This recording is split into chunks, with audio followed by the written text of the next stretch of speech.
सारी सूरत हाल हुजूर को पहले अपने ख़ानदान की बता दी गई थी, अपने घर वालों की बता दी गई थी, अपने नवासों को बता दिया गया था। उनके ऊपर कितना जुल्म व सितम किया जाएगा, कितने उनके ऊपर प्रॉब्लम्स आने वाली हैं कि वो अपनी लाइफ के अंदर, जिस तरह कहा जाता है कि एक जुल्म व सितम के पहाड़ उन पर टूट पड़ेंगे, तो ये सूरत हाल उनको हुजूर को बता दी गई थी कि आपके बाद आपके अपनों के साथ ये होने वाला है। लेकिन आपने उस वक़्त ना हसन हुसैन का सवाल किया, ना अपने नवासों का, करबला वालों का, ना अपने साथियों का, अहले बैत का, किसी का सवाल नहीं किया। हुजूर ने फरमाया कि मेरे बाद मेरी उम्मत का क्या करोगे। अब जब जिब्राइल अमीन ये सुनते हैं तो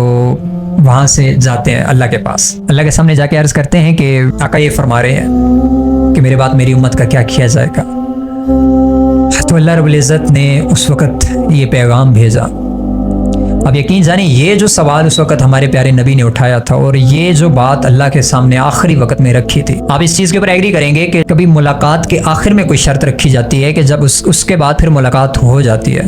तो वो आखिरी शर्त मंजूर की जाती है, मानी जाती है। अब ये आखिरी इतनी इंपॉर्टेंट शर्त थी और इतनी ख़ास डिमांड थी कि उसके बाद हुजूर ने कभी कुछ भी नहीं मांगना अल्लाह से, उस दौरान दुनिया से चले जाना है। लेकिन उस दौरान आखिरी वक़्त है और आखिरी लम्हात हैं, अब आपस में दो मोहब्बत करने वालों की मुलाकात होने वाली है। लेकिन उस दौरान भी हुजूर ने ये सवाल कर दिया और ये बीच में डिमांड रखती कि मेरे बाद मेरी उम्मत का क्या किया जाएगा।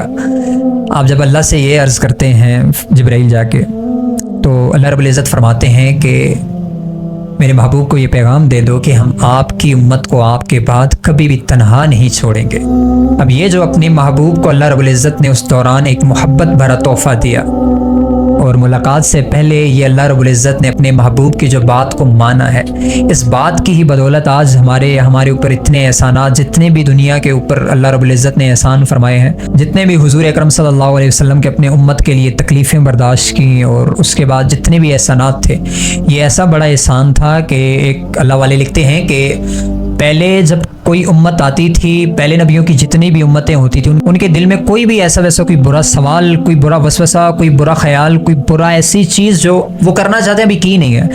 जस्ट माइंड में उनके ख्याल आता था और उनके उस ख्याल आने की वजह से उनकी पूरी की पूरी जिस्म की हैयत तब्दील हो जाती थी, वो जानवर में तब्दील हो जाते थे।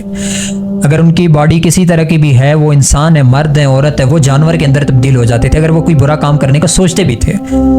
तो एक अल्लाह वाले हैं, वो ये फरमाते हैं कि हमारे हुजूर का हमारे ऊपर आखिरी वक्त इतना बड़ा एहसान है कि अगर वो ये सवाल ना उठा के जाते आखिरी वक्त में, तो न जाने हमारे ऊपर क्या गुजर रही होती, आज हम किस किस हालत में होते। उस दौर में कोई सूर बना होता, कोई खिंजीर बना होता, अपनी गलती अभी की नहीं है, गलती का सोचते थे तो वो उनकी जिस्म तब्दील हो जाते थे, जानवर में तब्दील हो जाते थे। लेकिन आज हमारी कोताहियाँ, हमारी गलतियाँ कितनी हैं, लेकिन ये हुजूर अकरम सल्लल्लाहु